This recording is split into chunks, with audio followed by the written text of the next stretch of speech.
Dans le deuxième exercice, tu vas planifier tes défis de croissance. Avec ton objectif initial à l'esprit, tu vas commencer par identifier la zone dans laquelle tu te trouves actuellement,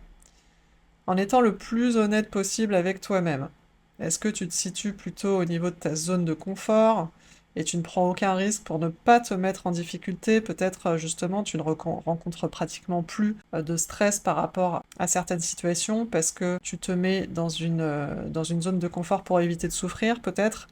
Ou c'est compliqué parce que tu te retrouves finalement un peu coincé dans cette zone de peur, où tu vis surtout beaucoup de manque de confiance. Tu essayes d'éviter peut-être les situations, mais c'est vraiment inconfortable parce que la vie fait que tu te retrouves quand même souvent confronté à ce type de situation qui te fait souffrir. Peut-être que ça génère beaucoup de ruminations, d'inquiétudes, que tu te soucies beaucoup de ce que vont penser les autres. Et à ce moment-là, tu es peut-être dans cette zone de peur et tu as du mal à en sortir. Ou est-ce que tu sens que tu es dans la zone d'apprentissage, que tu es en action, que tu mets des choses en place, que tu développes des compétences et que tu commences même à prendre plaisir peut-être à finalement sentir que tu peux traverser ces situations avec plus de confiance ou plus de facilité, que tu t'ouvres un peu plus à la vie, aux autres, à des situations que tu avais plus de mal à confronter avant. Et peut-être que tu sens alors que tu es déjà en train d'élargir ta zone de confort.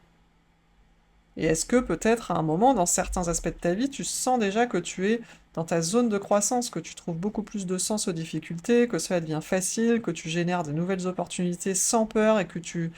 te sens complètement capable d'aller de l'avant,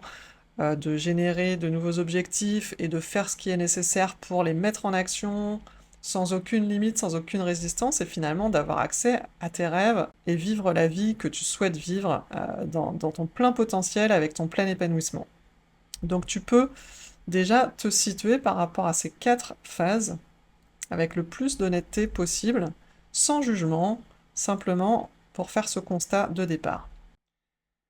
Et ensuite, tu vas reprendre ton objectif et les exercices liés au module 2 pour te reconnecter à ton pourquoi, à ton but, ta vision et ta motivation profonde. Et une fois que tu as fait ça, après t'être remémoré cette motivation profonde, ton pourquoi qui te fait vibrer, alors tu vas identifier entre 5 et 10 actions que tu peux mettre en place à partir de maintenant pour étendre ta zone de confort et progresser vers ta pleine zone de croissance. À ton rythme, hein, il ne s'agit pas de te mettre en insécurité, ça peut être des petites actions, mais tu vas déjà identifier entre 5 et 10 actions, que ce soit à faire dès maintenant et puis d'autres peut-être plus tard. Donc c'est vraiment comme ça te vient, en connexion avec ton objectif et ta motivation profonde. Qu'est-ce que tu peux mettre en place comme action, petite ou grande, pour progresser vers ta zone de croissance et ta vision et te sentir capable de vivre la vie de tes rêves, de devenir la personne que tu as envie d'incarner?